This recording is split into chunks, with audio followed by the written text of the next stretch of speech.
Assalamualaikum warahmatullahi wabarakatuh. Apa khabar pelajar-pelajar tahun 6? Bersama Ustaz Azizul hari ini, kita akan belajar mengenai ibadah puasa pada bulan Ramadan. Pelajar tahun 6 yang Ustaz sayangi, kita sekarang ni berada di tajuk ibadah ya. Kamu boleh buka buku teks kamu dan kamu boleh tengok pelajaran ini pada muka surat 115 ya. Baik. Anak-anak, jangan lupa subscribe channel Ustaz Azizul dan jangan lupa tekan like, komen dan seterusnya share atau kongsikan kepada kawan-kawan kamu agar pahala terus berjalan ya, dan orang lain pula mendapat ilmu daripada video yang Ustaz hasilkan ini. Baik. Pelajar, ini merupakan pelajaran yang ke-11 di bawah tajuk ibadah ya. Jadi kamu boleh buka muka surat 115 ya. 115 di dalam buku teks. Kita berpandukan saja buku teks dan kita akan bedah satu-satu pelajaran-pelajaran yang kita bakal belajar. Baik. Baca dan fikirkan. Okey, sekarang ni kita nak masuk terus kepada pengertian puasa. Kamu pun dah puasa banyak tahun dah. Umur kamu pun dah 12 tahun ya. Umur kamu merupakan pelajar yang paling tua di dalam sekolah kamu. Pastikan kamu berakhlak, beradab dan berfikiran seperti seorang pelajar yang berusia 12 tahun. Jangan pula kamu berfikiran ataupun beradab seperti pelajar yang mungkin darjah 2 ya. Nanti adik-adik darjah 2 nampak kamu macam dia orang aja. Kesian kita ya. Jadi kita kena tunjukkan adab yang mulia kepada orang lain agar orang lain dapat mencontohi kita. Baik. Pengertian puasa. Apakah maksud pengertian puasa? Menahan diri daripada perkara yang membatalkan puasa bermula daripada terbit fajar hingga terbenam matahari, berserta dengan niat dan syarat-syarat tertentu. Itulah pengertian puasa. Iaitu menahan diri daripada perkara yang membatalkan. Bukan makan minum aja, ada perkara lain juga yang membatalkan puasa. Bukan makan minum aja, ada lagi perkara lain yang membatalkan puasa ya. Baik. Dan seterusnya daripada terbit fajar hingga terbenamnya matahari. Okey. Seterusnya kita pergi kepada hukum. Okey, kita pergi kepada hukum pula. Hukumnya wajib kepada orang yang cukup syarat. Bagi orang yang cukup syarat, ianya wajib. Anak-anak ya. Wajib ke atas orang yang cukup syarat. Kalau tak cukup syarat, tak perlulah. Contoh orang tak cukup syarat, seperti orang gila. Kan? Tak cukup syarat. Dia tak perlulah berpuasa. Baik. Info. Kamu tengok ni. Kat sini info. Ibadah puasa telah disyariatkan pada tahun kedua Hijrah. Rasulullah SAW daripada Mekah ke Madinah. Lantas beliau baginda berada di tahun yang kedua Hijrah tu, barulah ibadah puasa ini disyariatkan. Okey. Sekarang kita naik atas balik. Nampak macam apa ni? Oh, ni sistem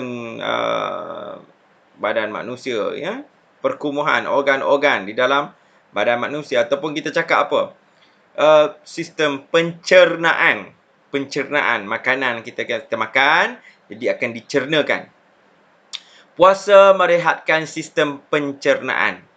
Puasa ini telah merehatkan sistem pencernaan kita. Sistem pencernaan manusia. Pertama, mulut. Nampak tak mulut kita?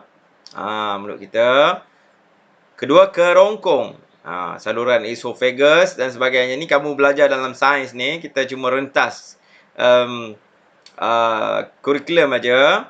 Rentas subjek ya. Perut. Nampak perut kamu kat sini. Okey. Usus kecil dan seterusnya usus besar. Jadi itulah sistem pencernaan manusia. Kalau kamu makan, makanan kamu tu akan turun ikut perut ya. Masukkan usus kecil, usus besar dan sebagainya. Itulah sistem pencernaan kita. Jadi kalau kita puasa, apa yang akan terjadi pada sistem pencernaan kita? Sistem pencernaan kita akan rehat. Okey, kita tengok kat sini. Sistem pencernaan bermula daripada mulut hingga usus. Fungsi organ pencernaan saling berkaitan. Okey. Antaranya termasuklah menerima dan mencernakan makanan, menyerap zat ke dalam aliran darah serta membuang bahan yang tidak dapat dicernakan. Betul lah tu, ya. Ada zat-zat makanan yang diserap oleh usus kita, serap oleh perut kita.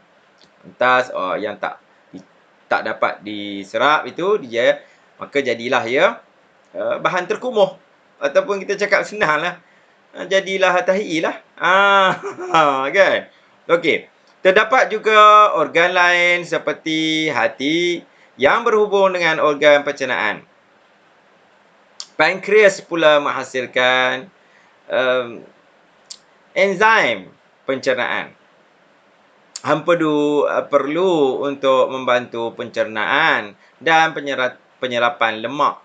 Okey, ini macam subjek sains pula, ya. Okey, tak apa, kita belajar. Ketika berpuasa, beban makanan berkurang dalam badan. Okey, proses penyahtoksidan. Penyahtoksид yang berlaku melapangkan sumbatan dinding saluran makanan dan pernafasan serta membekalkan oksigen yang cukup kepada sel-sel dalam badan. Penyahtoksidaan. Okey, proses penyahtoksid berlaku apabila kita berpuasa. Bebadan makanan dapat dikurangkan dan benda tu bagus sebenarnya untuk proses dalaman badan kita, merehatkan. Sel-sel kita dapat bernafas dengan baik. Okey, kan badan kita ni terdiri daripada sel-sel. Gabungan sel-sel yang banyak, ya. Okey, baik. Seterusnya kamu buka muka surat 116.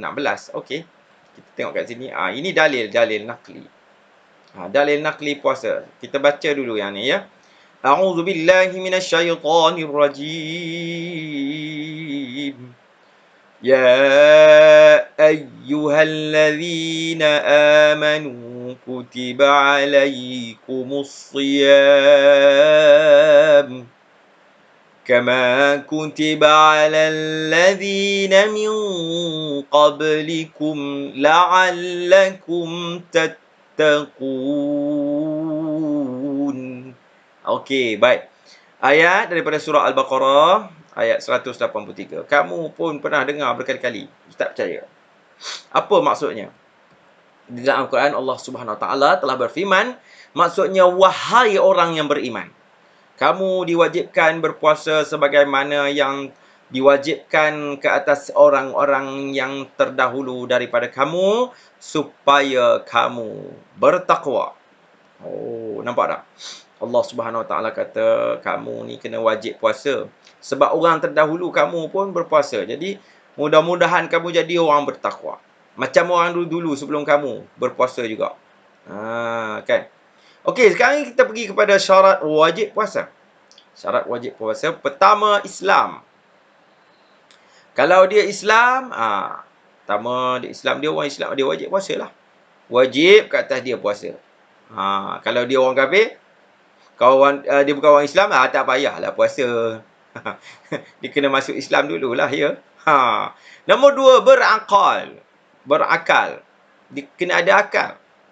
Kalau dia tak ada akal, gila umpamanya, tak payahlah nak puasa. Nak puasa apa, dia pun orang gila.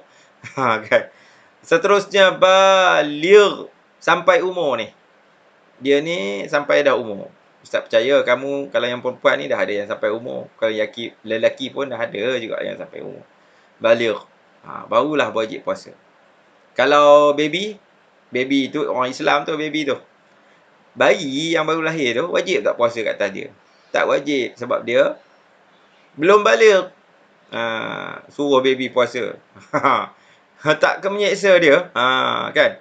Seterusnya, mampu berpuasa. Dia ni memang mampu berpuasa. Maksudnya macam ni lah. Mungkin dia ni cukup Islam, berakal, baligh. Semua dia cukup syarat-syarat tu. Tapi dia ni tak mampu berpuasa. Contohnya tak mampu berpuasa, dia orang sakit. Orang sakit ya.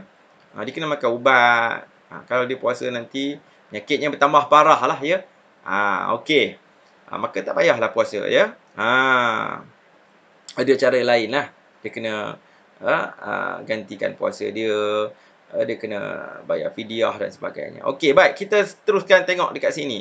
Ini ni sunat dia kita lakukan ketika puasa ni. Tambah. Kita bersahur dan kita baca niat ya. Itu sauma ghadin. Kamu ingat tak? Itu kan nyanyi dalam Upin Ipin tu. Saja aku puasa esok hari ya dalam bulan Ramadan ya, menunaikan fardu puasa di bulan Ramadan ya, kerana Allah Taala. Okey, seterusnya nombor 2. Kamu tengok kat sini. Tadi tu bersahur ya, nombor 2. Menjauhi perkara yang membatalkan puasa. Okey, menjauhi perkara yang membatalkan puasa. Nampaknya ni orang bukan Islam ni. Orang Sing ni. Kan tempat kita ni, Malaysia ni berbilang kaum. Ni orang Cina ya. Jadi mungkin ni orang ni belum masuk Islam, belum dapat hidayah lagi ni. Jadi kita cakaplah kita puasa ya. Janganlah kita pergi duduk dengan dia orang, nanti kita makan pula. Okey. Menjauhi perkara yang membatalkan puasa juga, iaitu contohnya mengumpat. Mengumpat. Okey. Alright. Mengelakkan diri daripada perkara-perkara yang mengurangkan pahala puasa. Okey. Yang tadi ni membatalkan puasa yang ni ya. Okey. Dan seterusnya mengurangkan pahala puasa ni mengumpat, cakap pasal orang ya. Memang seronok mengumpat. Okey. Kita tengok lagi. Tengok nombor 4 kat sini. Membaca Al-Quran. Ini sunat dilakukan di bulan Ramadan ya. Memang kita ada tadarus Al-Quran, kita ada program-program kita untuk meningkatkan amalan di bulan Ramadan. Okey, seterusnya berbuka puasa. Berbuka puasa, Allahumma laka sumtu bika amantu ala rizqika aftartu rahmatika ya arhamar rahim. Berbuka puasa dengan menyegerakan bila masuk je waktu terus buka. Dan seterusnya solat tarawih. Okey. Okey anak-anak, kita pergi kepada rukun puasa. Pertama, niat puasa hendaklah dilakukan pada malam hari hingga sebelum terbit fajar. Ini rukun puasa ya. Okey. Lafaz niatnya adalah itu sauma ghadin an adai fardhi syahri ramadana hadhihi sanati lillahi ta'ala. Okey. Maksudnya sahaja aku berpuasa esok hari bagi menunaikan fardu bulan Ramadan tahun ini kerana Allah Ta'ala. Okey. Seterusnya menahan diri daripada melakukan perkara-perkara yang membatalkan puasa seperti memasukkan sesuatu ke dalam rongga yang terbuka. Ini dia memasukkan sesuatu ke dalam hidung dia atau mulut dia. Nak buat apa ya? Nanti batal puasa. Okey. Seterusnya kita pergi kepada sunat puasa. Okey, pertama sunat puasa bersahur. Dia ramai pelajar yang tak bersahur ni anak-anak. Masalah juga ni, dia orang tak nak bersahur. Jadi perkara bersahur ni anak-anak kita kena amalkan. Sebab apa anak-anak? Bersahur ni membezakan puasa kita dengan puasa orang kafir ya. Orang kafir ni, orang Yahudi contohnya, dia orang berpuasa juga tapi dia orang tak bersahur. Jadi kita bersahur. Itulah sunat kita bersahur tu. Seterusnya mentakhirkan sahur. Kita kena lewatkan sahur itu. Jangan lewat sangat. Nanti dah masuk subuh dah kamu baru nak makan sahur. Alamak. Itu batal lah puasa ya. Terus menyegerakan berbuka. Kamu bila masuk je waktu berbuka. Jangan kamu lengah-lengahkan ya. Lengah-lengahkan ya. Buat lambat-lambat pula. Tak apalah aku tahan. Tak boleh bukan macam tu. Dah masuk waktu bukalah. Bukalah puasa. Okey. Seterusnya disunatkan berbuka dengan rutab. Rutab ni apa ya? Tamar yang basah tu. Buah kurma yang basah. Yang lembut sikit. Okey. Atau tamar. Tamar ni tamar kering lah. Kurma kering. Sebab tu buah kurma pun laku ya. Bulan-bulan Ramadan ni buah kurma laku je ya. Awal-awal nak Ramadan keluar bermacam-macam. Sampai berbisik-bisik, Yusuf Tayyub kan. Sampai berbisik-bisik nak dapatkan kurma ya. Okey, itu iklan. Okey, berdoa sebelum berbuka. Dan disunatkan kamu berdoa. Kamu kena doa. Doa ya Allah. Doalah apa-apa kamu nak doa. Ampunkanlah dosaku, dosa kedua ibu bapaku. Ya. Rutab ialah kurma basah. Betul lah. Tamar ialah kurma kering. Okey. Baik. Seterusnya anak-anak, kita akan pergi lagi kepada muka surat yang seterusnya, iaitu syarat sah puasa. Yang tadi apa? Yang tadi apa? Syarat apa? Ini syarat. Yang tadi rukun puasa. Lepas tu kita belajar sunat puasa. Kat atas tu kita belajar apa? Syarat wajib puasa. Ni berbeza ni. Syarat wajib puasa dengan syarat sah puasa. Maksud dia syarat wajib tu maksud dia dia apa yang menyebabkan dia wajib berpuasa. Contohnya dia orang Islam, barulah dia wajib puasa. Contohnya dia berakal, baru dia wajib berpuasa. Kalau tak payah puasa pun tak apa. Kan? Tapi kalau dia bukan orang Islam, dia nak puasa, puasalah. Tapi tak wajib ke atas diri dia. Macam tu. Baik, seterusnya kita tengok kat sini. Syarat sah puasa. Ni nak sahkan puasa kita ni. Pertama, dia ni kena orang Islam. Orang Islam. Nombor dua, dia mumayyiz. Dan dia berakal. Seterusnya, dia suci daripada haid, nifas dan wiladah. Ini orang perempuan punya lah. Ya, barulah sah puasa dia. Mumayyiz ni maksud dia dah sampai akal dia tu. Okey. Berakal, tak gila dan sebagainya. Ya. Okey. Baik, seterusnya kita tengok ni apa ni? Perkara yang membatalkan puasa. Dia pelajar ni sedang buat mural ya. Lukis mural. Kamu tahu tak lukisan mural? Lukisan mural ni lukisan dekat dinding. Kamu biasa ke lukis macam ni? Ke cikgu yang lukis? Kamu harap cikgu je lah. Ya, semua cikgu. Kamu tak buat pun. Nanti kamu belajar ni buat ni. Lukisan mural. Okey, apa perkara yang membatalkan puasa? Pertama, mengeluarkan air mani dengan sengaja. Ini orang lelaki. Dia sengaja ya. Mengeluarkan air mani dia dengan sengaja. Tak boleh ya. Seterusnya haid, nifas dan wiladah. Ini orang perempuan. Haid, sampainya masa haid. Nifas dan wiladah ini adalah darah yang keluar semasa mengandung ya. Ataupun melahirkan anak ya. Lepas melahirkan anak ataupun masa nak terberanak tu ya. Itulah darah yang berkait dengan orang perempuan ni. Maka batal lah puasa ya. Seterusnya kita pergi kat sini lagi lah. Makan dan minum dengan sengaja. Pergi makan memang lah. Makan dan minum. Memang tak boleh lah. Tapi kalau terlupa tak apa. Tak apa. Kalau terlupa. Ustaz dah terlupa lah. Terlupa tiap-tiap hari ni. Mana boleh. Okey, seterusnya muntah dengan sengaja. Dia muntah. Tapi tak sengaja, tak apa. Contoh dia pening kepala, hari tu pening kepala, puasa je, tu muntah. Tak apa. Tapi kalau dia sengaja muntah kan, dia jolok-jolok dia punya kerongkong je. Nanti termuntah, lepas termuntah dia batal puasa. Okey, melakukan jima di siang hari ini, melakukan jima ni untuk orang yang dah kahwin. Ya, tak boleh ya. Nanti batal puasa lah. Okey. Seterusnya Memasukkan sesuatu ke dalam rongga terbuka. Ni memasukkan sesuatu ni ke dalam rongga terbuka ni. Ni pun tak boleh ya. Seterusnya murtad, keluar daripada Islam. Ada ke orang nak murtad sekarang ni? Ada. Ada anak-anak. Kamu tengok dalam YouTube channel dan sebagainya. Mengarut semua tu ya. Dengan murtad anak-anak. Hukuman sepatutnya untuk orang murtad ni, ya, kena bunuh ya. Berat hukumannya ya. Dan seterusnya gila. Mabuk atau pengsan sepanjang hari.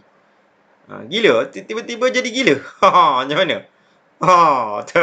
Batal puasa jadi gila dia. Lepas tu mabuk. Ni mabuk, mabuk apa tak tahulah, mabuk minum air arak ke air ketum ke tak tahulah. Pengsan sepanjang hari. Lepas tu dia pengsan sekejap tak apalah, pengsan lama sangat pengsan pun tak boleh juga ya. Batal puasa. Baik, dan satu lagi kita nak ingatkan supaya murid-murid mengamalkan ibadah puasa ni dengan ikhlas. Memanglah siapa tak nak kan tahan makan dan minum, mana nak.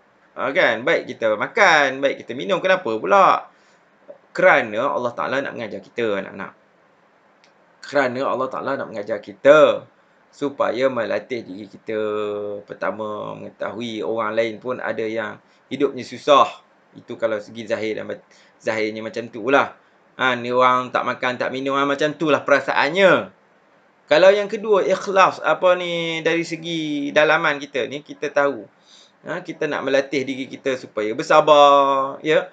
Berpuasa dengan ikhlas, datang sabar, kita latih diri kita, dia akan sampai sifat-sifat ubudiyah tu akan sampai. Iaitu sifat-sifat kehambaan kepada Allah Taala. Okey, baik. Okey, macam mana pengalaman kamu berpuasa? Dah masuk bulan Ramadan, kamu tahulah ya. Kamu malas ke? Kamu malas ke bangun? Nak berjalan pun tak larat. Buat alasan puasa aja panjang. Macam tu ke? Tak boleh ya. Kita kena kuatkan iman kita. Orang-orang Islam zaman dahulu berperang di bulan Ramadan, mereka berpuasa, malahan mereka berperang di zaman Nabi dulu, kan. Macam itulah orang menegakkan agama Islam. Jadi kita ni kena ambil lah pengajaran ya. Okey, baik. Seterusnya anak-anak, kita pergi kepada hikmah puasa. Hikmah puasa. Dia ada dua. Pertama, rohani kepada diri kita, roh kita, dan jasmani kepada jisim ataupun kepada badan kita. Pertama, kita baca yang warna biru ni. Meningkatkan ketakwaan kepada Allah dengan banyak melakukan amal ibadah. Sudah tentu kita bertakwa kepada Allah tu rasa tinggi iman kita. Ya tak? Kerana apa? Kerana kita dah banyak melakukan amal ibadah dan kita pun berpuasa. Kita kerana Allah kita berpuasa. Kalau kita nak makan pun kita boleh sembunyi. Betul tak? Orang lain tak tahu tapi Allah tahu. Kerana Allah betul-betul, ya. Ruh kita akan kuat. Seterusnya memupuk sifat mahmudah. Sifat-sifat yang baiklah ni. Seperti sabar yang saya cakap tadi. Jujur, ikhlas dan bertimah rasa. Sudah tentulah. Kan? Nanti orang ajak gaduh, dia cakap, aku berpuasa, aku puasa. Cakap macam tu. Kan? Dia tak nak gaduh. Dia orang ajak makan, tak apalah, puasa. Orang yang mengajak makan tu, orang yang ajak buka puasa tu macam mana perasaannya? Alamak, malunya aku. Alamak, malulah aku. Ya tak? Gitu. Seterusnya, mencegah pelbagai penyakit. Ni dah badan kita sihat. Sudah tentulah mencegah pelbagai penyakit. Orang kita ni banyak makan macam-macam. Sakit tu kerana banyak makan. Kat tempat lain, sakit kerana sikit makan. Ataupun tak ada makanan. Habis sekali datang penyakit, mati. Kita makan banyak. Last sekali datang penyakit juga. Jadi kita kena cegah dia dengan makan ala kadar. Dan perkara yang paling terbaik sekali kita boleh lakukan adalah berpuasa. Okey, baik. Seterusnya, merasai sebahagian penderitaan orang yang tiada makanan. Betul lah ni. Kamu tengok ya, orang gelandangan, kamu tahu tak orang gelandangan? Orang yang tak ada rumah, homeless. Kamu tengok, orang yang jalan-jalan kat tepi jalan, dekat KL banyak lah. KL, kat bandar-bandar besar, ya tak? Kamu tengok, kenapa dia orang tu waras tu bukan orang gila. Tapi, dia orang tu tak ada tempat tinggal. Kadang dia orang pun kerja biasa-biasa je. Kadang ada kerja, kadang tak ada kerja. Kadang kais pagi makan pagi, kais petang, kais malam makan, kais petang makan petang. Kais pagi makan pagi. Itu maksudnya apa? Kalau ada lah. Kalau tak ada, tak payah makan. Makan pun, makanan kat dalam tong sampah je. Kesiannya. Jangan membazir makanan. Tu antara benda yang boleh kita latih. Kita nak merasai penderitaan orang lain. Orang susah, orang fakir miskin, ya. Jasmani, mendisiplinkan diri. Seperti mematuhi adab ketika menjalani ibadah puasa.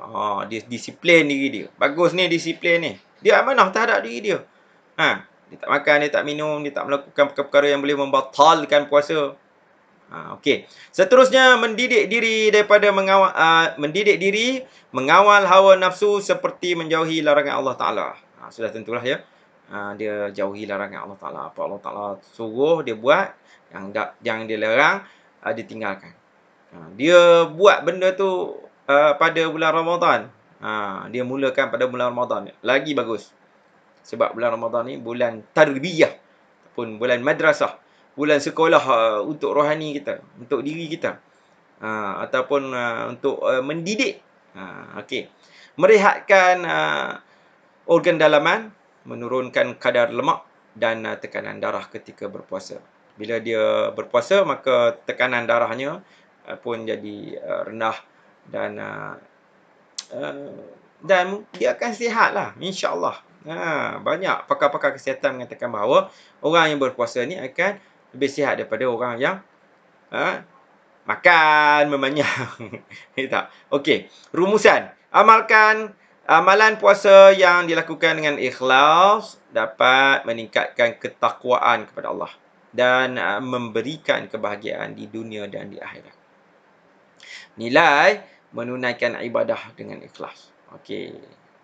Jadi memanglah ya, kita nak memupuk supaya kamu buat satu perkara tu dengan ikhlas. Ikhlas. Okey. Seterusnya kamu bolehlah buat latihan dekat sini ya. Kamu buat macam forum ya. Ini kamu boleh bacalah sendiri ya. Kamu boleh tengok juga latihan seterusnya. Minda aktif. Ini pun kamu boleh tanya kawan kamu boleh tengok ya. Okey, amalan-amalan yang kamu boleh buat sunat di bulan Ramadan. Okey.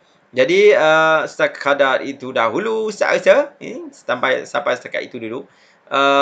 Tajuk yang kita bahaskan pada hari ini iaitu tentang puasa ya. Baik, sampai muka surat 119 daripada 115. Ya, anak-anak, semoga kita berjumpa lagi di lain rancangan dan di lain video. Salam sayang daripada Ustaz Azizul. Jangan lupa subscribe YouTube Ustaz Azizul. Semoga Ustaz istiqamah untuk melakukan lebih banyak kebaikan dalam membuat video-video untuk kamu sebarkan kepada umum. Wabillahi taufiq wal hidayah. Assalamualaikum warahmatullahi wabarakatuh. Bye-bye.